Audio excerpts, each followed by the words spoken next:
Welcome to the Literature Capital. In this video, we are going to discuss metaphysical poet John Donne's one of the most popular poems, A Valediction, forbidding mourning.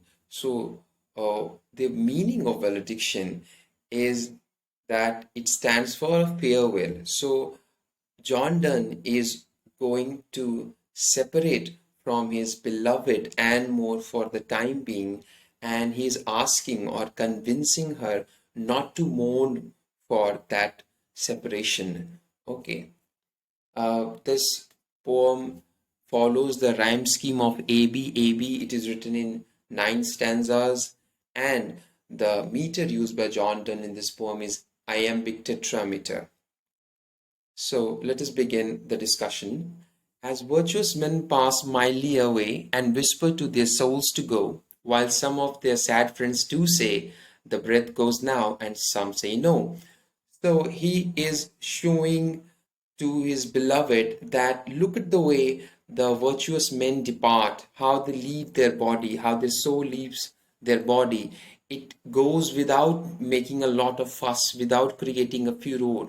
They do not show a lot of emotion when they are about to die. So they whisper their souls to go without making a lot of noise.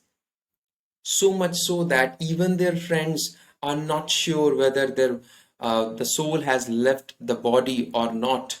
Okay, so you must take lesson from this thing and must not be more sentimental. You must not be showing a lot of emotion at the separation that we are going to witness for a certain period of time. So he is asking his lady, let us melt, okay, let us be one and make no noise, no tear floods. Let us not create floods out of our tears. Let us not be melodramatic about the situation. Let us not be over sentimental about this thing. Nor sigh tempest move. Let us not create tempest, hurricanes.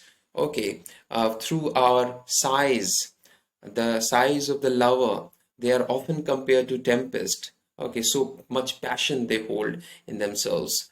It were profanation of our joys to tell the lady of our love. If other people get to know about our love by all these noises, then it will be quite shame for us. It will be profane for the emotion that we have for each other to let others know about it through the cries, through the wailing sound that you are about to make at the separation.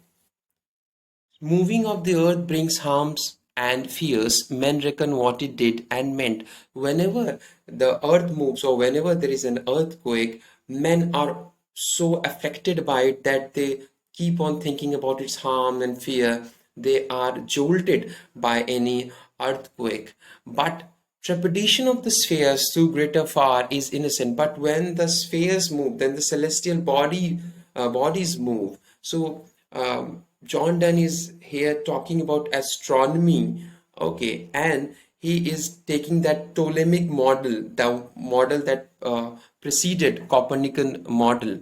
So he's saying that when the spheres move, when the celestial bodies move, they do not make any fuss, they do not create any noise, though the impact made by all these celestial movements do create a lot of effect in the lives of ordinary people. So dull sublunary lovers love whose soul is sense cannot admit absence. Those people whose love are ordinary, those who are commonplace lovers, who are below moon. If you see this Ptolemaic model, you would realize that what is beneath moon, there is just earth, and everything is beyond it. Okay, every other celestial object is in a bigger orbit than moon. So he's talking about those lovers who are quite earthly, quite worldly. He's saying that they work for the gratification of their senses. Okay, they cannot tolerate the absence of their lovers because the love depends on the proximity of the lovers. It depends on physical intimacy, depends on the gratification of the senses. These are the things that form their love. But we by love so much refined that ourselves know not what it is. But he is asking his beloved to show more maturity, to go for something that is more refined, more pure, that transcends earthliness. And he's saying that we do not know what it is, what is the range of our love, what is the limit of our love. We do not know that for sure, but we are interested of the mind. But there is a connection of the mind between us, between you and me, and we should not care about the eyes, the lips and hands. By eyes he refers to the sense of sight, by lips he refers to sense of taste, and by hands he refers to sense of touch. So all these things are necessary for those lovers whose love is commonplace. Let us not get into all these things. Okay, our love is superior. Our two souls, therefore, which are one, though I must go, endure not yet a breach. Our souls, they may look like two, but they are one and the same. We are two bodies carrying the same soul. So much bonding there is between us, between the two lovers. And I have to go, I must go, I cannot stay here, I cannot tarry. So you must endure it, not as a breach. There is not going to be any severing of ties just because I am moving away.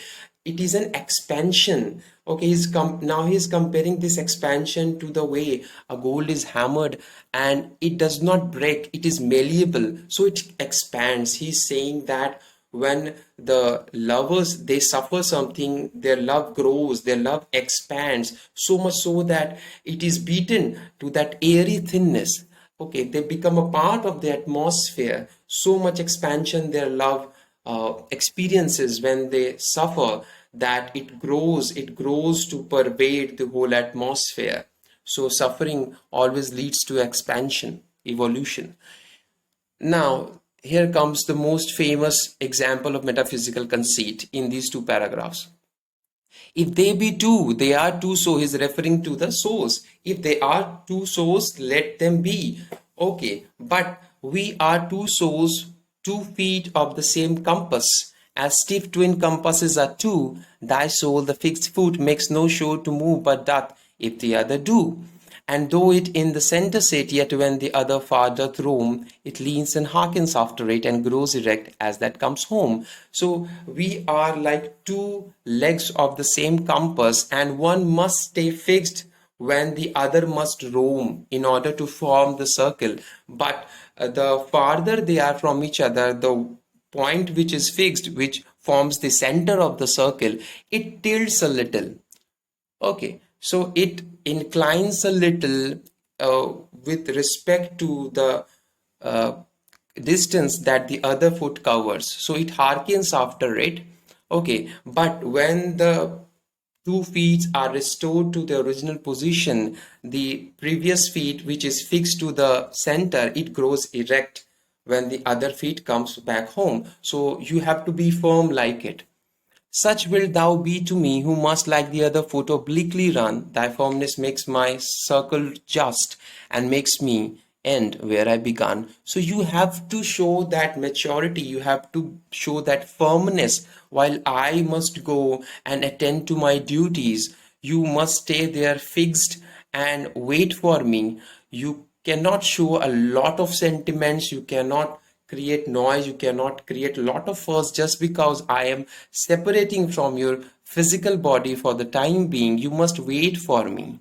So this kind of comparison was quite uncommon in those days. Who would have thought of comparing love or lovers to the 2 feet of a compass? That is why it was quite melodramatic. It was quite too much for those people living in those days, this Elizabethan and this Jacobean age, to digest this comparison. That is why it was called metaphysical conceit.